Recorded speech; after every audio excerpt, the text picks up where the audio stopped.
And your name is? Lloyd Bourke. Lloyd Bourke.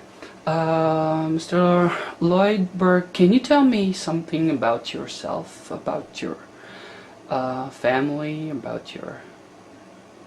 Well, I have 3 kids, 2 boys and 1 girl, and they're all doing very well. And they do call me up quite often. Very nice kids. Yeah. And they're all working. One's retired, but he's still working. I don't know what else to say. Mm-hmm. Do you remember back, if we go back like before the war, can you tell me something about your school, your hobbies? Well, it was during the Depression years. I was going to Assumption College, and in my 2nd year I dropped out to play caddy at Essex Golf Course because my parents was only working 1 day a week, my dad, so I had to help to support. So that was the end of my schooling. But I enjoyed it there. I played baseball and football a little bit. That's about it, I guess. Father Armstrong was one of the big teachers for algebra. That's about it, I guess. I can't remember too far back. Do you remember how was the Depression affected your family? Well, we finally moved to the farm and we had eats, but before that we didn't. They were more or less on relief, I guess. I had a garden, and the city gave us a plot on Bloomfield, and it was quite long, about 30 feet wide, and I planted all vegetables and stuff like that to survive. But that's all I can remember. Anyway. Do you remember the streetcars? Yes, I rode the streetcars, yeah. Yeah, it's especially one, it went down Sandwich Street and made a roundabout turn down there, and that thing used to rock quite a bit. I remember that, back and forth. And I've taken them all pretty well all over, you know. But I thought they were great. Now I think they're great. They should have them again, be less pollution, you know. Absolutely. Yeah. So anyway, that's about all, I guess. Mm-hmm. And do you go to Detroit to attend some ball games there? Yes, I've been to the stadium. I was, in fact, when I was in grade 8, we were first patrol boys, and I was captain of the patrol boys, and go around checking how everything is going, whether they're doing the right thing and so forth. And at the end of the year, we were invited to see a free baseball game in Detroit. Yeah. So, and I went several times after that too, in at Tiger Stadium. Yeah. It was different back then, right? Yeah, it was different. Mm-hmm. It was better. I think it was better because people are more friendly and honest, and you didn't have the crime that you have now. And I don't know, teenagers today are. Most of them, a lot of them are good, but some are not brought up proper because of both parents' work. That's the problem, I think. But I don't know. In our day, we were all friends. We had a lot of friends. Everybody would help each other. That's missing from yes. now. Yes. Tell me, how did you enlist in the Army? How did I enlist? Yeah. At 21, I was drafted in, and see, I have a heart murmur, and I've had it all my life. I went to see Dr. Demers one time, and my family doctor sent me there to give me an EKG and an echo and that. And he says, "You got a heart murmur." I said, "Yeah, I've had it all my life. I was in the service with it." He said, "You shouldn't have been." That's what his back words were. So I said, "Well, it's too late now. I'm in and out, and I don't feel any worse for it. It was my heart anyway."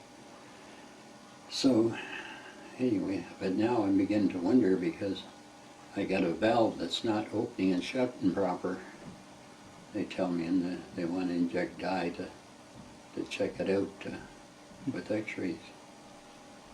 But at my age, I don't know if I'm going to do it or not yet, because I don't feel any different than I did 10 years ago, outside of being older, you know. So that's about it, I guess. So how was your initial training when you enlisted? Well, I went to Chatham right away in the barracks there, and I paid the sergeant $5 on Saturday to get out early, and he called my name in the roll call. So I had my brother-in-law's car, and I'd drive to see my girlfriend in Windsor. And I got pulled over by the cops on Highway 2, doing 85 or 90 miles an hour, and he says, "Where are you going, to a fire?" I says, "No, I'm going to see my girlfriend." And then he says, "Well, if you want to get there in one piece, you better slow down to the speed limit." I said, "Okay, sir, bye." And he let me off.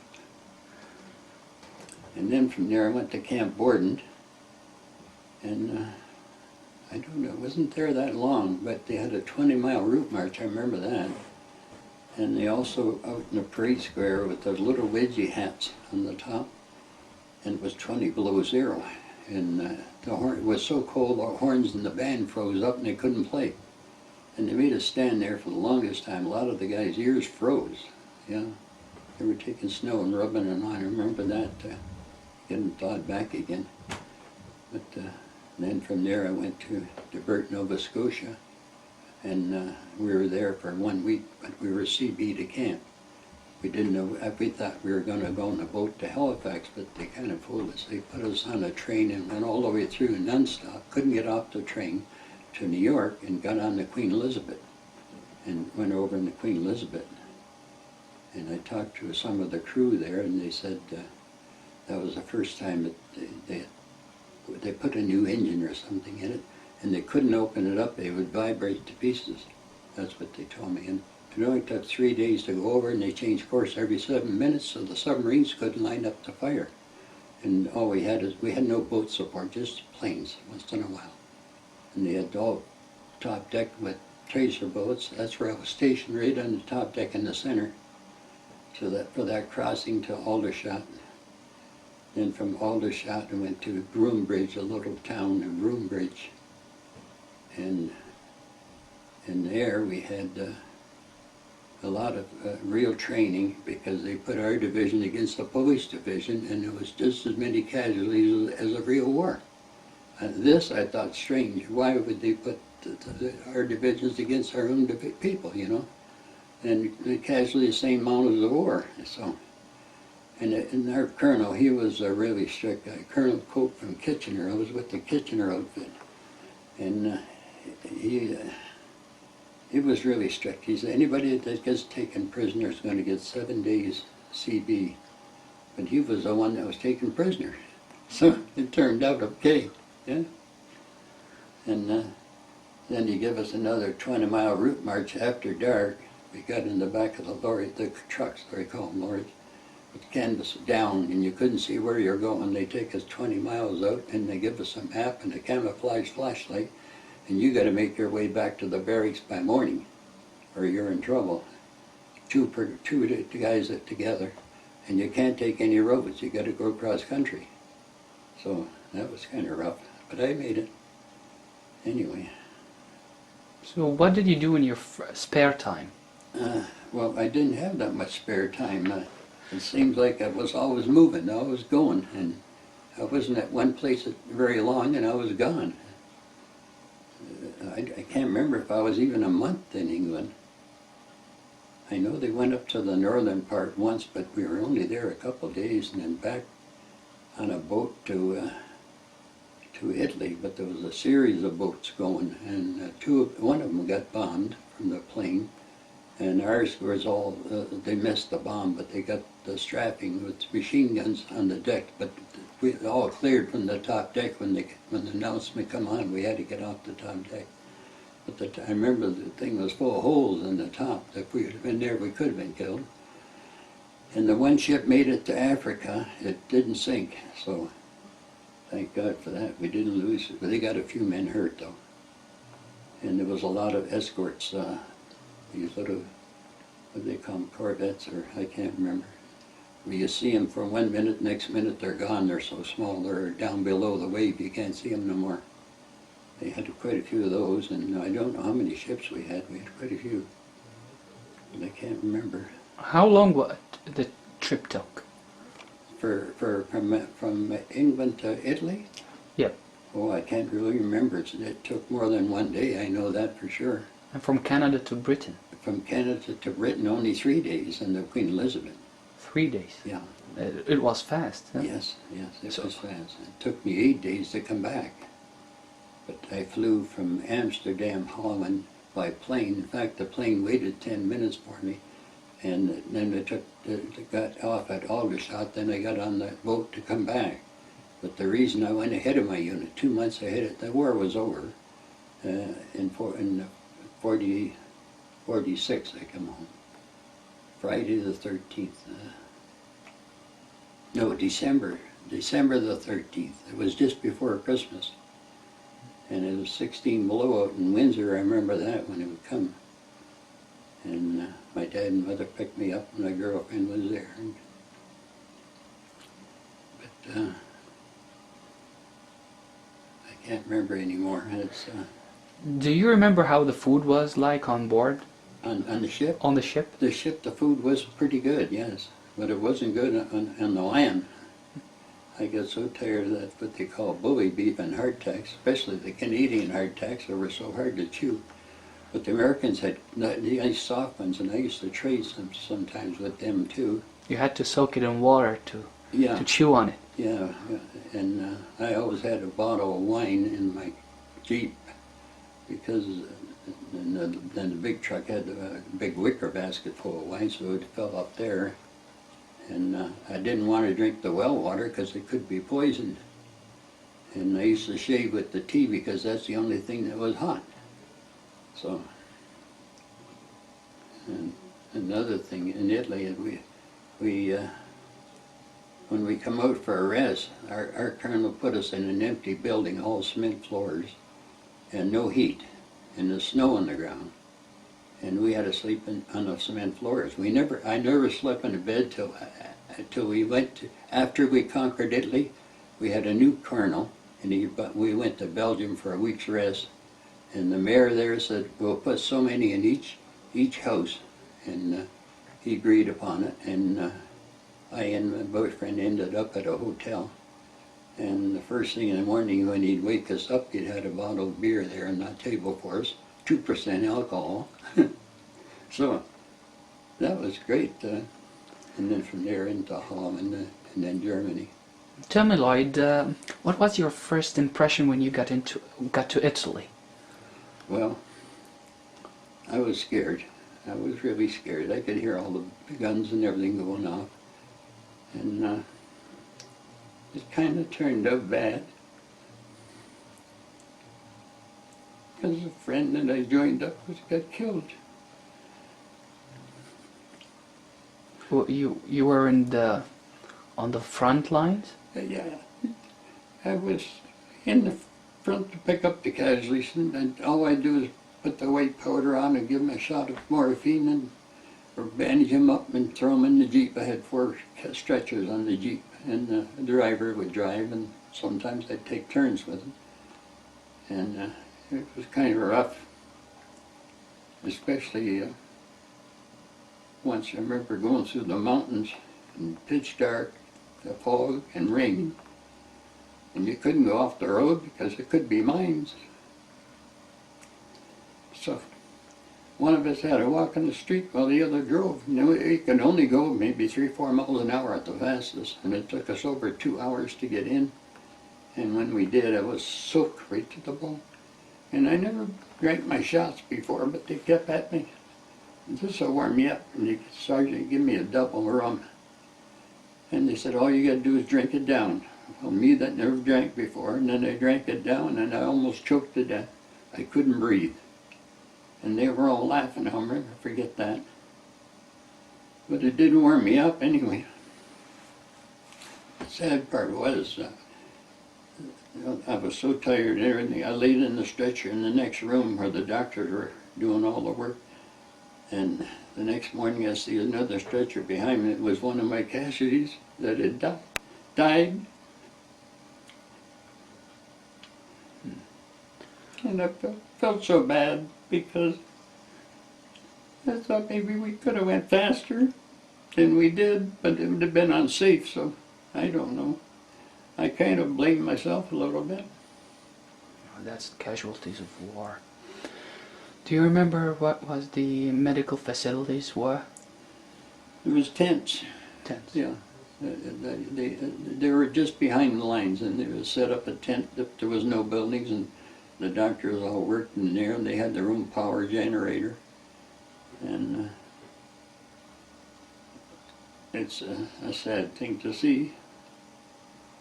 But Lloyd, what was the morale like at the time? the which? The morale. The morale? Mm. I can't say there was real bad, but because there's always some guy that's comical and joking, but it wasn't real good either, you know. By times it was real bad, by times it was good. Depends what was going on in their life there. It varied.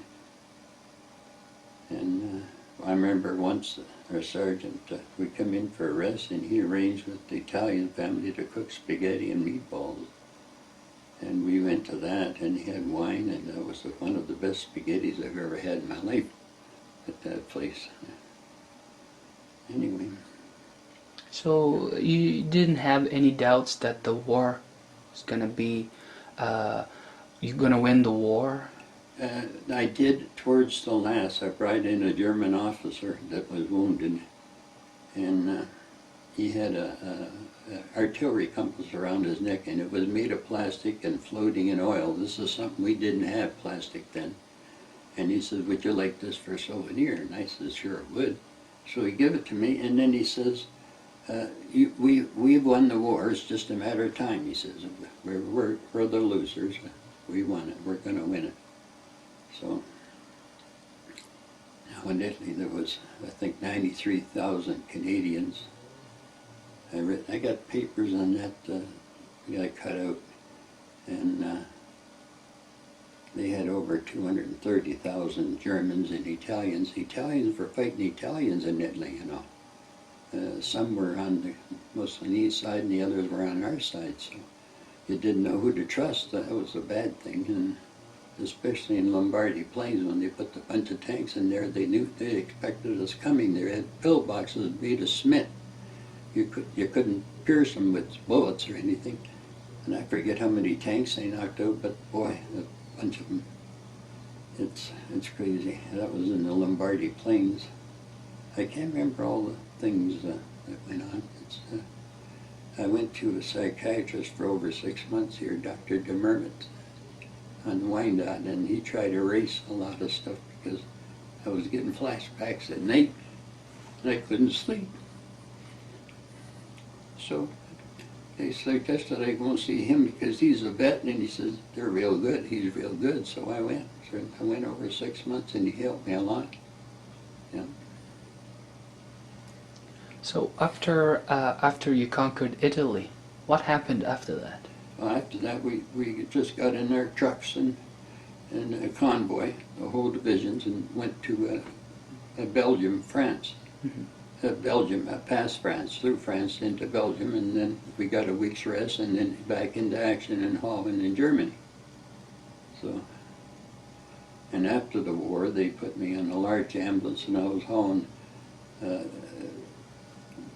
Belgium patients that had TB and different things from Germany and back to Holland.